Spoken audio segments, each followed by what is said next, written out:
Alhamdulillah, yang pertamanya kita merafakkan setinggi-tinggi syukur kita kepada Allah Subhanahu wa taala.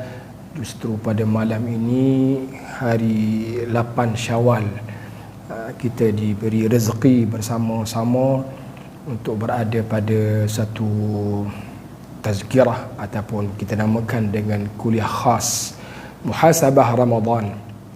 Mudah-mudahan keberadaan kita dalam majlis ini dia termasuk dalam usaha kita untuk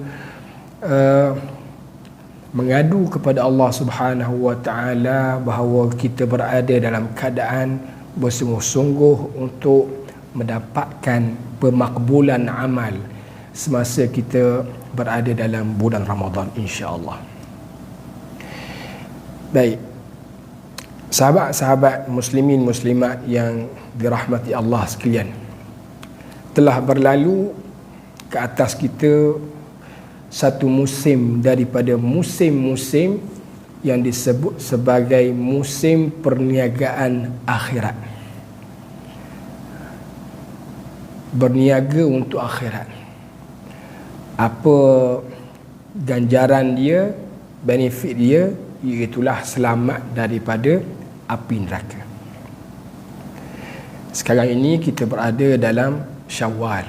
Beberapa hari yang lepas, 8 hari yang lepas, kita berada dalam satu musim yang digelar dengan musim Tijaratul Akhirah, perniagaan akhirat. Selalunya kita kalau berniaga, contoh kita berniaga apa?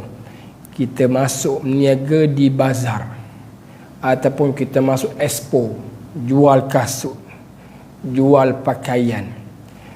Berapa hari awak berniaga ni? Saya nak berniaga oleh kerana badan yang bertanggungjawab mengendalikan expo ini berniaganya selama 2 minggu. Daftarnya, pembayaran dia, tapaknya, semua sekali itu diuruskan oleh badan yang bertanggungjawab. Kita pun berniagalah sampai pada suatu tempoh masa yang telah ditetapkan. Kita berniaga, habis berniaga, tutup pintu, tutup kita punya kanopi kita, balik ke rumah, kita akan buka buku kira-kira. Kita nak kira apa? Kita nak kira hasil jualan. Kita dah jual apa dah. Kalau kita kata kita berniaga biskut raya, berapa balang, berapa biji biskut dah terjual. Dah bila terjual, rugi ke untung. Dah jual katakanlah 200 balang kuih dahlia, laku 200 balang ni. Tapi ada orang walaupun 200 balang kuih dahlia ni terjual, masih lagi rugi. Kenapa? Mungkin harga tapak berniaganya mahal lagi, ataupun macam-macam lah, sailang ke apa ke. Jadi ada kira-kira selepas daripada berniaga. Sama ada kira-kira itu dapatannya untung ataupun dapatannya rugi. Jadi kalau untung, insya-Allah tahun depan berniaga lagi, jual kek kuih yang sama lagi, pasalnya untung. Begitulah kita ibadatnya. Bila kita masuk dalam bulan Ramadan yang lepas, kita sedang berniaga dengan Allah Ta'ala. Allah Ta'ala tawarkan kepada kita yang paling mahal sekali, syurga. Masuk syurga bermakna terlepas daripada api neraka. Kita punya servis kita apa? Kita jual kepada Allah Ta'ala masa kita. Kita jual kepada Allah Ta'ala ibadat kita yang dilakukan sepenuh hati. Jadi bila selesai, ada orang puasa 29 Ramadan, ada orang puasa 30 hari Ramadan. Kami berapa orang? 33 orang tahun ini berpuasa 31 hari Ramadan. Masya Allah, Allah Ta'ala beri kelebihan, berpuasa lebih. Wajib berpuasa 31 hari. Sebab apa? Bermula Ramadan itu di Saudi, pertengahan Ramadan balik ke tanah air. Jadinya puasa awal di Saudi Arabia rayanya lewat sehari. Selalunya satu Ramadan sama ada 29 ataupun 30 hari. Tapi kalau orang mula berpuasa Ramadannya di Makkah, dia berayanya di tanah air di Malaysia ni, bermakna dia ada 31 hari dan 31 hari itu wajib dia puasa. Wajib dia berpuasa. Maknanya Allah Ta'ala beri lebih kepada dia untuk berada dalam masa-masa yang diberkati. Jadi soalan dia, kita dah meniaga apa Ramadan ni? Apa yang kita buat Ramadan? Memang perkara yang kita tak tinggal ialah berpuasa. Bahkan puasa ni kadang-kadang ada orang berpuasa tapi dia tak solat. Dia tak solat tapi berpuasa. Selalunya masuk Ramadan ni orang berpuasa. Apa lagi yang kita buat Ramadan ni? Kita solat. Yang tak biasa solat penuh 5 kali sehari, masuk Ramadan selalunya akan penuhlah solatnya. Apa lagi buat Ramadan ni? Tarawih, semayang malam, anak qiyamul lail. Apa lagi Ramadan buat? Apa lagi? Saya mengaji Al-Quran. Apa lagi awak buat Ramadan ni? Saya sedekah. Saya sedekah setiap hari Ramadan, Masya Allah. Bila 10 terakhir Ramadan, digandakan lagi ibadatnya, sedekah. Sekarang ni di tempat saya, di rumah saya ni, ada orang duk main bunga api. Menyambut apa nama ni, tak tahulah dia gembira kerana dia berpuasa Ramadan ataupun dia bahagia kerana Ramadannya dah habis. Tengah main mengecung lagi tu. Tak tahulah tuan-tuan dengar ke tidak, tapi dia agak mengganggu saya. Fokus saya untuk berkuliah agak terganggu dengan bunyi mengecung, letupan mercung tu. Tahun ni agak lain sikit, berbeza dengan tahun-tahun lepas. Jadinya soalan dia, Ramadan dah selesai, berniaga Ramadan, dah meniaga solat, dah meniaga puasa, dah buat apa macam-macam buat. Soalan dia, untung ke tidak? Soalan dia, untung ke tidak berniaga Ramadan tu? Masuk berniaga tadi, berniaga dengan mendekatkan diri kepada Allah Subhanahu wa Ta'ala dengan pelbagai bentuk ibadat, termasuk apa yang saya sebutkan tadi. Bermula dengan puasanya, sedekahnya, salatnya, qiyamnya, tadarus Qurannya, doanya, berbuat baiknya, berihsan, macam-macam. Soalan dia, untung ke rugi? Kenapa? Kerana Nabi SAW pernah bersabda, pernah menyebut bahawa man adrakahu syahru Ramadan, barang sesiapa yang dia mendapati Ramadan, maknanya Allah Ta'ala sampaikan dia dengan bulan Ramadan, berpuasa di dalamnya, falam yughfar lahu famata fadakhala an-nar, orang yang berkesempatan dengan kurniaan Ramadan, habis Ramadan, falam yughfar lahu, dia tidak diampunkan walaupun berkesempatan dengan Ramadan. Famata, dia mati dalam keadaan Ramadan tinggalkan dia dalam keadaan tak dapat keampunan daripada Allah, dia mati dalam keadaan macam tu. Apa kata Nabi? Fadakhalan nar, maka orang itu akan masuk neraka. Fa'ab'adahu Allah, maka Allah Ta'ala akan menjauhkannya. Maknanya Allah Ta'ala akan menjauhkannya dari rahmat Allah Ta'ala. Jadi maknanya untuk berhisab, untuk bermuhasabah, sama ada kita untung atau rugi terkait dengan perniagaan ibadat kita dalam bulan Ramadan adalah sesuatu yang sangat utama. Maknanya tak boleh sekadar bila habisnya Ramadan kita sambut hari raya, kita dah macam tak ada apa-apa lagi dengan Ramadan. Tak boleh macam tu. Pasal apa? Pasal di sana ada ancaman besar yang disebut oleh baginda Nabi SAW, siapa yang masuk Ramadan, keluar Ramadan tak dapat keampunan daripada Allah, dia mati dalam keadaan tak ada keampunan, orang ini masuk neraka. Jadi sebaliknya apa? Sebaliknya, orang yang dikurniakan Ramadan, dia berniaga ibadat bulan Ramadan, habis Ramadan, semua dosanya terampun, dia mati, orang ini akan masuk ke dalam syurga dengan penuh kenikmatan. Itu cerita dia.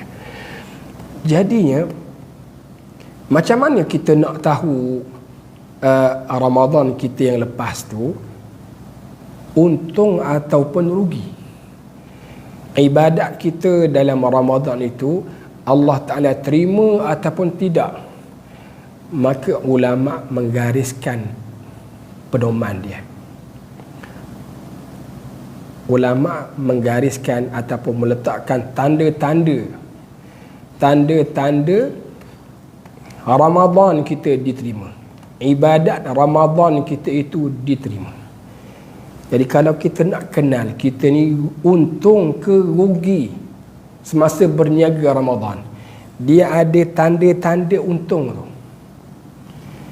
Paling mudah sekali kita ambil umum dulu. Macam mana meniaga Ramadan, beribadah tu untung dan ibadat itu diterima oleh Allah Subhanahu Wa Taala. Yang pertama itulah, ini kita ambil umum.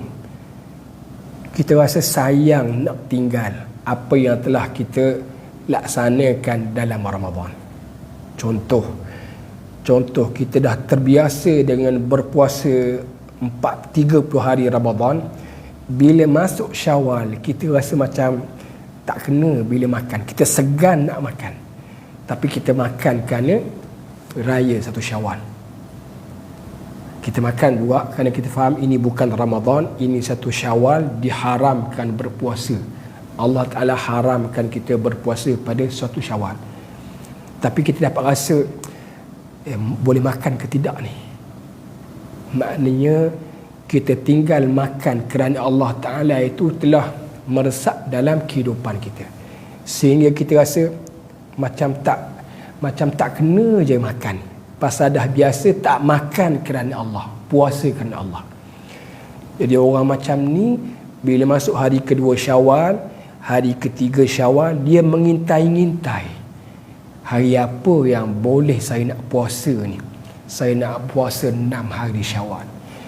Kata Nabi, sesiapa yang berpuasa Ramadan kemudian diikuti dengan puasa 6 hari di bulan Syawal, maka orang macam ni akan diberi ganjaran pahala puasa seperti berpuasa setahun. Dengan ibadat Ramadan, berpuasa 30 hari, 29 hari, 31 hari tadi, semangat Ramadan tu menjadikan puasa 6 itu adalah satu puasa yang dimudahkan. Kerana dia dah terbiasa meninggalkan makanan kerana Allah, orang ini dia akan tercari-cari hari apa yang patut saya puasa dalam keadaan kesibukan orang berraya, berumah terbuka ni. Belum putus lagi, saya pun belum mula lagi dengan puasa puasa 6 ni. Dan saya bincang dengan orang rumah tadi, esok kita akan mulakan. Bila orang dah sekolah, dah kurang dah orang buat rumah terbuka. Kalau dia buat rumah terbuka pun 11 malam. Jadi kita dah boleh start esok. Esok bermakna 9 Syawal. Ada baki lagi berapa hari? 21 hari lagi untuk turuti dengan puasa 6 tadi.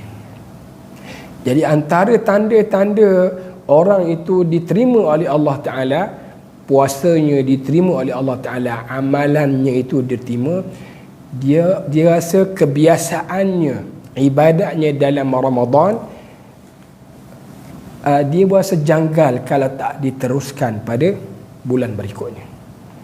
Begitu juga dia rasa malam-malamnya kalau tak ditambah dengan solat sunat, seperti mana solat sunat tarawih Ramadan diadakan setiap malam, dia rasa tak kena, sehingga masuk je 1 Syawal dia teruskan lagi dengan qiyamul lail, walaupun dengan 2 rakaat solat malam. Begitu juga dengan tadarus Ramadan. Setiap hari dia baca Quran, mungkin tak kurang daripada setengah juzuk satu hari. Bila masuk Ramadan, dia terasa serba tak kena kalau tak baca Quran. Dia pun baca Quran juga, walaupun tak sehebat Ramadan, tapi dia tetap baca Quran. Dia apa lagi, setiap Ramadan dia dah terbiasa sedekah RM20 setiap malam, RM50 setiap malam.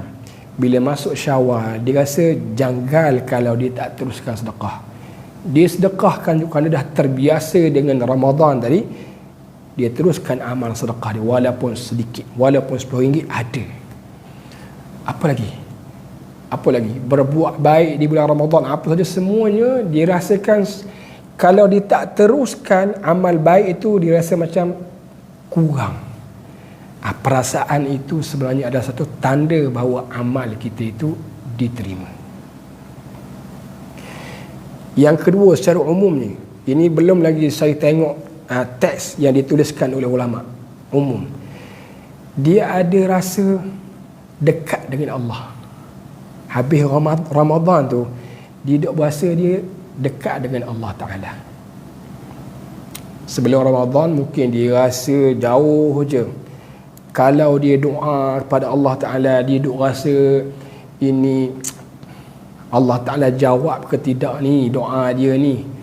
Tapi bila dia masuk Ramadan, dia pulun sungguh-sungguh beribadah, dia dapat rasa doa dia dimakbulkan oleh Allah Ta'ala, diterima oleh Allah Ta'ala, dan dia rasa dia dekat dengan Allah.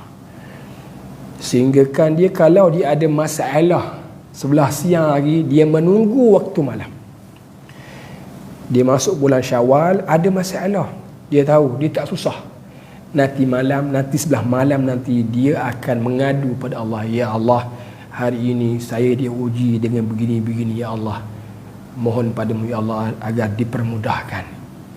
Dan dia rasa pengaduan dia itu didengari oleh Allah Ta'ala. Kenapa? Kerana dia dah rasa dia dekat dengan Allah. Bila, macam mana orang tu tahu dia dekat dengan Allah? Dia rasa tenang. Dia rasa lebih tenang daripada sebelum.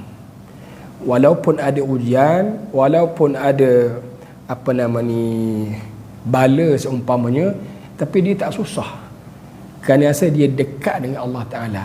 Latihan selama 30 hari berada Ramadan menjadikan dia itu dekat dengan Allah. Apa sahaja yang datang selepas itu, dia tidak jadi seorang yang gundah gulana, tak jadi orang yang gopoh kapah. Kenapa? Dia tahu dia ada Tuhan yang dekat dengan dia.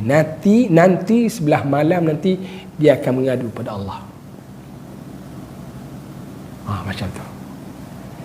Itu antara petanda besar lah, kita kata. Maknanya hubungan kita dengan Allah Ta'ala, ibadat kita dalam Ramadan, doa kita dan seumpamanya diterima oleh Allah Ta'ala. Saya yakin sahabat-sahabat yang mendengar pada malam ni ada sikit sebanyak perasaan seperti itu. So perasaan tu ada, terus suburkan dia. Jangan sekadar rasa, ya ustaz saya rasalah macam tu, rasa segan lah nak makan, rasa dekat dengan Allah. Hari pertama Syawal, hari kedua Syawal ada perasaan seperti itu. Masuk minggu ketiga Syawal dah hilang segala rasanya tadi. Itu bermakna dia tidak berusaha untuk menyuburkan perasaan itu. Jadi kalau dah ada perasaan seperti tadi, terus suburkan, terus terus semai, terus lagi bajakan dia supaya dia menjadi makin kuat, makin bersemangat, makin terus berusaha untuk dekat dengan Allah dengan ibadat-ibadat yang telah dilaksanakan di bulan Ramadan. Okey, baik. Itu secara umum. Secara khusus, macam mana kita nak tahu amalan kita, ibadat kita diterima oleh Allah? Yang pertama, kita berterusan dalam kebaikan. Sungguh menjaga solatnya seperti bulan Ramadan. Baca Quran walaupun sikit. Masih ringan untuk bersedekah dengan jumlah-jumlah tertentu yang kita mampu. Itu maknanya sebagai petanda amal kita diterima. Yang kedua, kata ulama, hati jadi lebih lembut. Kerana dah terbiasa beri makan orang, buat baik pada orang, tahan marah seumpamanya, hati jadi lembut. Mudah kesian ke orang yang susah. Ada benda je yang nak diberikan kepada orang yang susah kalau berhadapan dengan dia. Hati lemah, hatinya lembut. Ketiga, dia benci maksiat. Kalau dia mungkin sebelum Ramadan ada melaksanakan maksiat. Mungkin maksiat kecil ya, adalah maksiat besar. Bila lepas Ramadan pun dia masih dirasa perasaan benci kepada maksiat tu makin kuat. Kalau dia masih melaksanakan maksiat kecil itu, tapi dia ada satu perasaan yang lebih besar daripada itu, bahawa dia benci apa yang dia buat tu, dalam keadaan dia tahu di sana dia ada Tuhan yang Maha Pengampun. Dia tak tinggal maksiat yang dilakukan itu kerana tergelincir, kerana kelemahan dia, melainkan dia istighfar kepada Allah. Latihan daripada Ramadan. Sebab ada orang dia terbiasa hidup dalam keadaan taat. Ada orang diuji persekitaran dia dengan maksiat, sehingga dia terbiasa buat maksiat. Jadi mujahadah dia adalah meninggalkan maksiat. Sekali dia tergelincir, dia terus mengadu pada Allah Ta'ala, ya Allah, dia masih tergelincir lagi, ya Allah, mohon ampun ya Allah, mohon beri kekuatan kepadaku ya Allah agar dapat meninggalkan ibadat. Dia benci nak buat ibadat tu. Maknanya hasil Ramadan ni menjadikan dia tak nak maksiat, tapi kalau dia tergelincir, dia terus minta ampun, minta maaf pada Allah. Itu petanda Ramadan dia diterima oleh Allah. Yang keempat, hasil pada Ramadan itu dia tidak rasa dan diri dia ni walaupun ibadat yang banyak, dia rasa dia sudah cukup bagus, tak. Dia masih lagi kurang. Walaupun dia rasa banyak dah ibadat dia buat, tahun ini mungkin menjadi tahun yang terhebat dia beribadat. Dia punya sedekah yang terbaik berbanding pada tahun-tahun lepas. Pasal apa? Dia dah masuk kuliah-kuliah persiapan Ramadan. Dia dah siap satu mablag, satu numbers untuk dia keluarkan Ramadan, dan numbers itu lebih besar daripada Ramadan yang lepas. Walaupun dia rasa ini Ramadan terbaik, tapi dia rasa dia tak cukup baik lagi. Kerana nisbah kepada pemberian Allah Ta'ala, kalau kita nak banding dengan apa yang kita lakukan untuk Allah, tak cukup bagus lagi. Menjadikan dia sentiasa bersungguh-sungguh untuk menambah, menggandakan kebaikan dia. Apatah lagi yang terkait dengan istiqamah, walaupun dengan amal yang kecil. Maknanya orang yang diterima oleh Allah Ta'ala ni, dia terlatih menjadi orang yang humble, dan dia tak rasa dia tu orang terbaik dalam melaksanakan ibadah. Maknanya orang yang diterima oleh Allah Ta'ala, petanda alamat orang tu diterima Ramadannya, dia menjadi orang yang tunduk, bukan orang yang menyombongkan diri. Dia tak rasa ibadat dia yang banyak tu, walaupun diteruskan ke bulan-bulan berikutnya, dia merasakan dia lebih baik daripada orang lain. Tak, di sana mungkin ada orang lebih banyak, lebih ramai lagi yang lebih baik daripada dia. Itu petanda orang ni adalah orang yang tunduk kepada Allah Ta'ala. Kemudian antara tanda yang digariskan oleh ulama yang seterusnya, yang kelima, iaitulah istiqamah, berterusan buat baik. Walaupun buat baik itu kecil, dia tak habis di Ramadan saja. Kalau dia puasa tu tak terhenti Ramadan je, dia teruskan lagi dengan puasa 6, dia teruskan lagi dengan puasa Isnin Khamis seumpamanya. Kalau dia orang yang beramal dengan sedekah, dia tak terhenti sedekah dia Ramadan saja, tak, dia akan teruskan lagi. Dia akan teruskan walaupun jumlah dia kecil, walaupun RM10, tapi ada bahagian sedekah. Kalau dia banyak mengaji Ramadan, dia tak akan henti mengajinya, Qurannya pada Ramadan, dia akan teruskan lagi pada bulan-bulan berikut, sebagai suatu penyambungan, perhubungan yang kuat apabila bersampai dengan Ramadan berikutnya.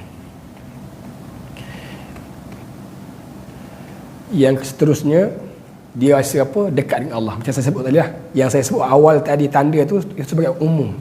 Ini dia disenaraikan satu persatu. Antara tanda Ramadan kita diterima, bila saya sebut Ramadan maknanya ibadat kita lah. Antara tanda Ramadan kita diterima adalah dia rasa semakin dekat dengan Allah. Dia rasa Allah Ta'ala makin sayang dia. Ini perasaan orang lain tak dapat rasa. kita dapat rasa. Seperti mana dalam keluarga kita, ada berapa orang? 20 orang. Kita ada ayah kita, kita ada mak kita. Kita dapat rasa kita ni ranking ke berapa anak yang disayang oleh mak ayah. Ranking berapa dalam keluarga lah. Tak ada orang beritahu pun dia dapat rasa. Saya rasa mak saya paling sayang sekali anak bongsu dia. Saya ni yang keberapa? Yang ketujuh contohnya. Dia dapat rasa. Rasa itu dapat dirasai apabila apa? Ada hubungan kita dengan mak ayah. Jadi orang yang berhubung dengan Allah Ta'ala, dia tahu dia makin disayangi oleh Allah. Dan dia tahu sebaliknya juga. Kalau dia tak berhubung dengan Allah dengan jalan Ramadan baru ni, dia tahu dia lagi jauh berbanding sebelum Ramadan. Sebab Allah Ta'ala dah buka jalan untuk dekat dengan Allah, tiba-tiba diabaikan jalan itu, diabaikan Ramadan itu, bermakna dia tinggal Allah.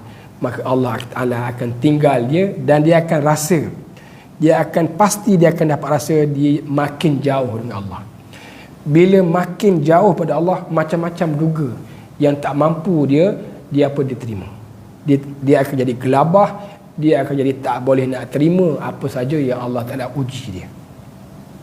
Tapi kalau orang tu rasa dia disayangi oleh Allah, Allah Ta'ala uji apa pun dia tak gelabah, dia tenang.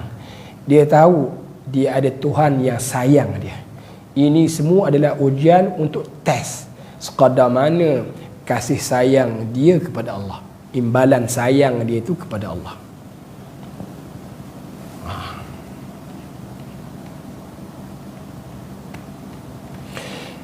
Jadinya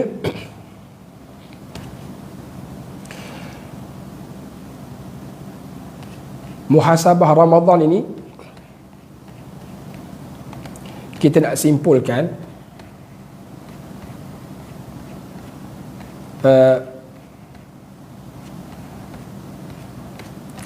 cari ni. Bila habis je Ramadan, kita kena lahirkan rasa syukur kita kepada Allah Ta'ala atas kurniaan Ramadan ni. Ramadan dah tinggalkan kita 9 hari lepas. Masa-masa yang paling mahal nilai dia, rahmat Allah yang paling besar yang Allah Ta'ala bukakan untuk kita. Allah Ta'ala pilih kita untuk berada dalam Ramadan, sedangkan ramai orang di luar sana tak berkesempatan dengan Ramadan. Tapi Allah Ta'ala pilih kita untuk berada dalam Ramadan. Kena lahirkan perasaan, ya Allah, terima kasih ya Allah di atas kurniaan Ramadan ini. Kerana orang yang benar-benar berterima kasih pada Allah, nanti Allah Ta'ala akan kurniakan lagi dengan Ramadan di tahun akan datang. Siapa yang tak berterima kasih kepada Allah di atas nikmat Ramadan ini, barangkali akan datang dia tak akan dapat kecapi Ramadan. Kalau dia masuk dalam Ramadan pun, dia tak dapat mengambil fadilah Ramadan. Kerana Allah Ta'ala sebut, la in syakartum la azidannakum. Sekiranya kamu syukur kepadaku atas nikmat pemberianku, Allah Ta'ala akan tambah. Jadi siapa yang idam untuk Allah Ta'ala berikan dia lagi dengan Ramadan tahun mendatang, maka step pertama selepas dia keluar Ramadan, dia kena bersyukur kepada Allah Ta'ala, berterima kasih di atas kesempatan yang Allah Ta'ala kurniakan kepada dia. Yang kedua, bila kita diberi kesempatan untuk Ramadan, alhamdulillah, saya percaya tuan-tuan termasuk dalam orang bersungguh-sungguh menggunakan kesempatan Ramadan, diisikan dengan pelbagai jenis ibadah. Tetapi dalam kita melaksanakan ibadah itu sudah tentu tidak sunyi daripada kekurangan, tidak sunyi daripada kekurangan, kelemahan. Kadang-kadang terlalai pun ada juga. Kadang-kadang duduk tengah Ramadan tu boleh lagi hilang fokus. Sebenarnya fokus Ramadan kita ibadah, tapi kadang-kadang ada waktu-waktu terpaksa cari kasut raya, terpaksa cari butang baju Melayu, macam-macam hal lah. Nak jadikan kita hilang fokus ni. Kita nak buat apa? selepas kita bersyukur pada Allah Ta'ala, mohon maaf ya Allah, terima kasih di atas kurniaan Ramadan ini, dan yang kedua maaf banyak-banyak di atas kelalaian, di atas kekurangan dalam menggunakan nikmat Ramadan itu sendiri, di atas kekurangan ibadat. Kalau nak bandingkan ibadat kita dengan salafus salih orang terdahulu, mereka betul-betul berlomba-lomba untuk pengabdian pada Allah.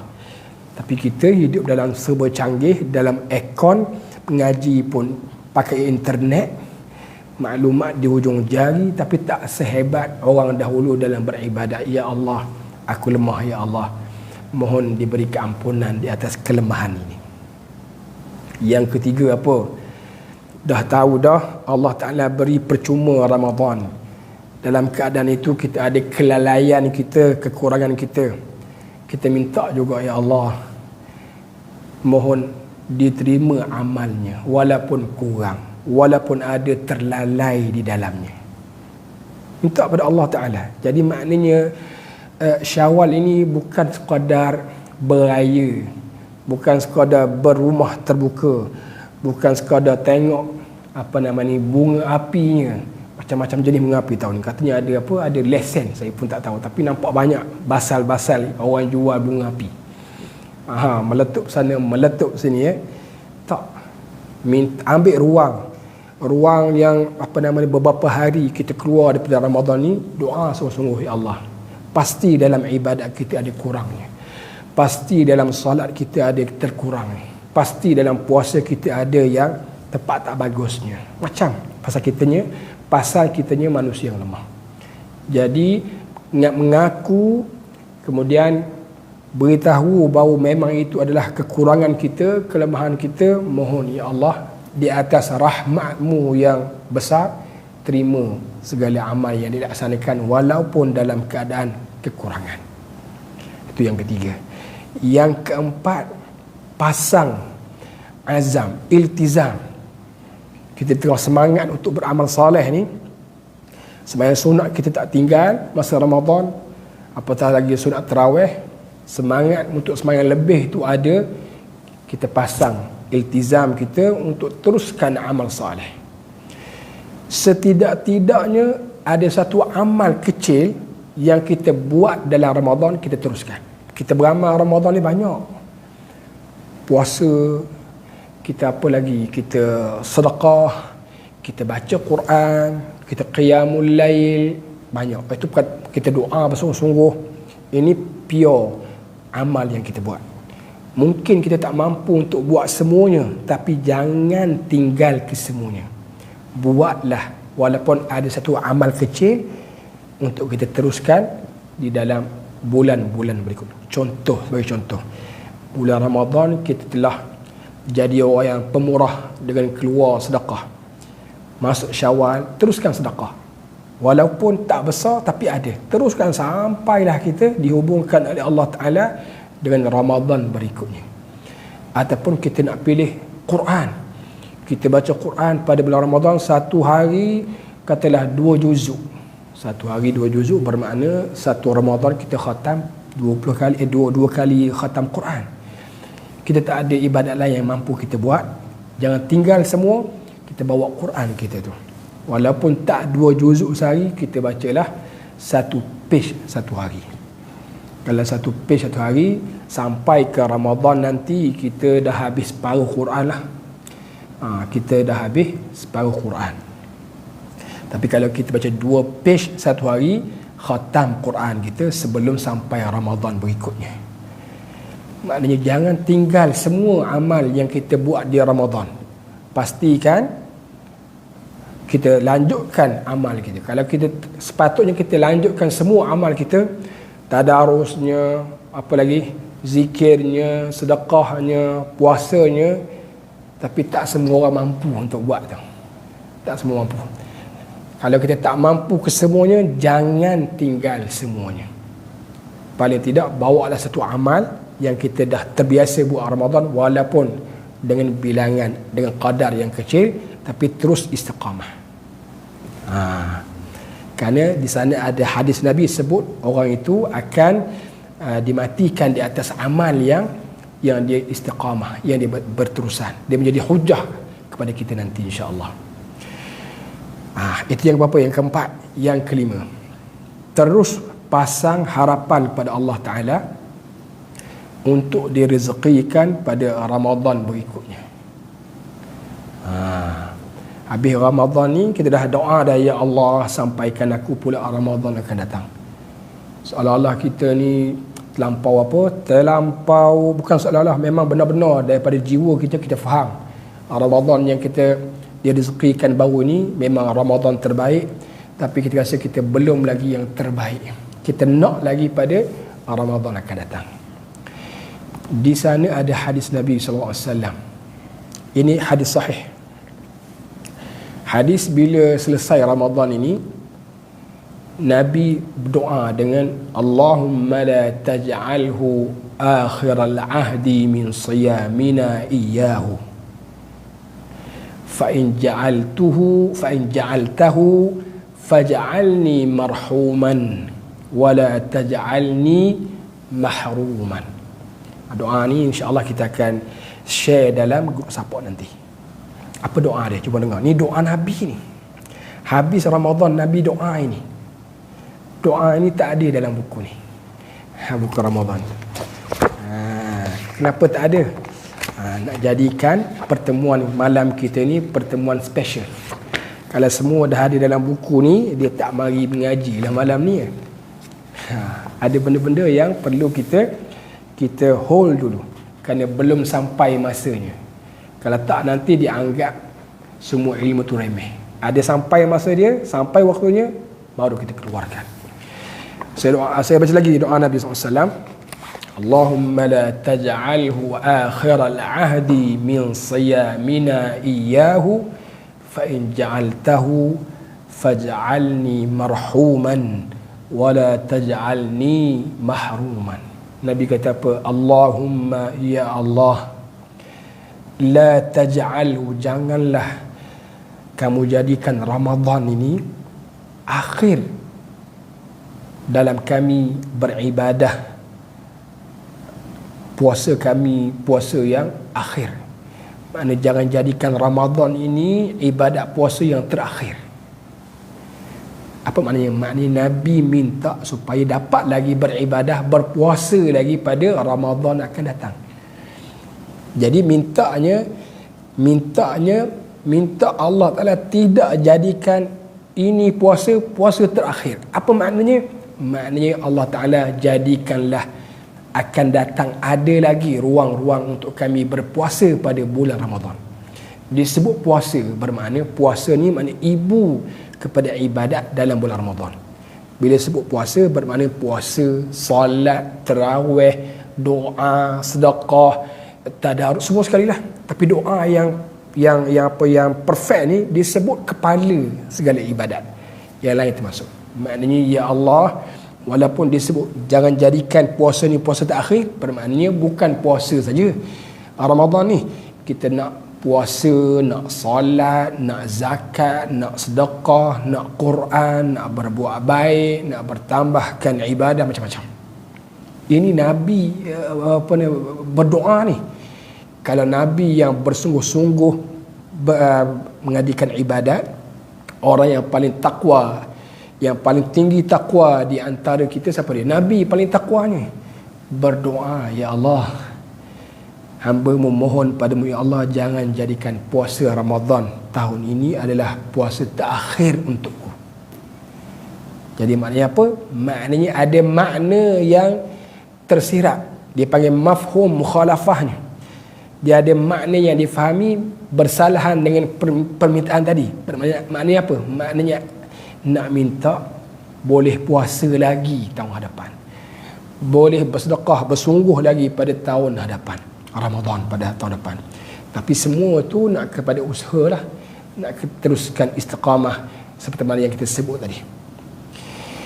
Fa in ja'altahu, Nabi kata, kalau kamu jadikan seperti itu, kalau kamu jadikannya seperti itu, maknanya apa? Kalau kamu dah takdirkan, dah tuliskan bahawa ini adalah puasa terakhir, tak apalah. Tetapi Nabi minta apa? Faj'alni marhuman. Tapi kamu jadikanlah aku dengan ibadat puasa Ramadan itu marhuman, sesuatu yang dirahmati, sesuatu yang diterima.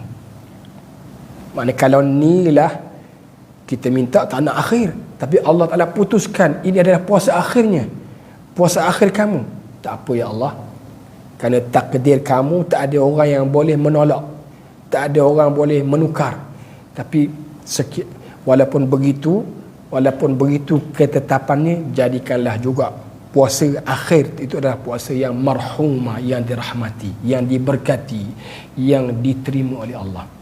Wala taj'alni mahruma, dan jangan kamu sekali-kali menjadikan puasa saya yang terakhir tadi itu adalah puasa yang diharamkan mendapat kerahmatan daripadamu, yang diharamkan mendapat kelebihan daripadamu. Okey, saya kira itu dah di akhir kalam daripada saya. Maknanya kita bermula daripada sekarang ini dah pasang iltizam, dah pasang strategi untuk kita sampai kepada bulan Ramadan berikutnya. Dengan doa tadi, doa yang dibaca oleh Nabi, ada keberkahan insya-Allah. Dengan doa tadi kita akan dapat dua kebaikan. Kata ulama, siapa yang berdoa dengan doa Nabi tadi itu, dia akan dapat dua kebaikan. Dua-duanya adalah baik. Kalau Allah Ta'ala makbulkan doa dia, dengan makna apa? Dengan makna tidak jadikan Ramadan ini Ramadan terakhir, dia mendapat kebaikan, dapat kesempatan untuk berpuasa pula pada bulan Ramadan akan datang.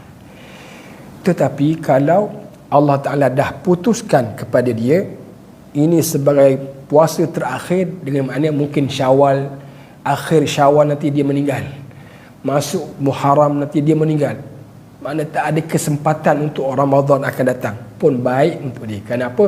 Puasa terakhir dia itu Allah Ta'ala akan jadikan puasa yang marhumah, puasa yang dirahmati. Tidakkah kita ini masuk dalam syurga dengan rahmat Allah? Jadi marhumah tu rahmat tu, marhumah makna rahmat. Begitu. Jadi mudah-mudahan kita dalam erti kata muhasabah selepas Ramadan ini, dia menjadi suatu platform ataupun suatu usaha kita untuk terus menerus menjadi orang yang sentiasa menagih redha Allah, menagih simpati dan rahmat Allah, insya-Allah. Okey. Jadi kalau saja untuk malam ni, mudah-mudahan adalah kebaikan dia. Aqulu qawli hadza wa astaghfirullahal azim li wa lakum. Assalamualaikum warahmatullahi wabarakatuh. Wa barakallahu fikum jami'an.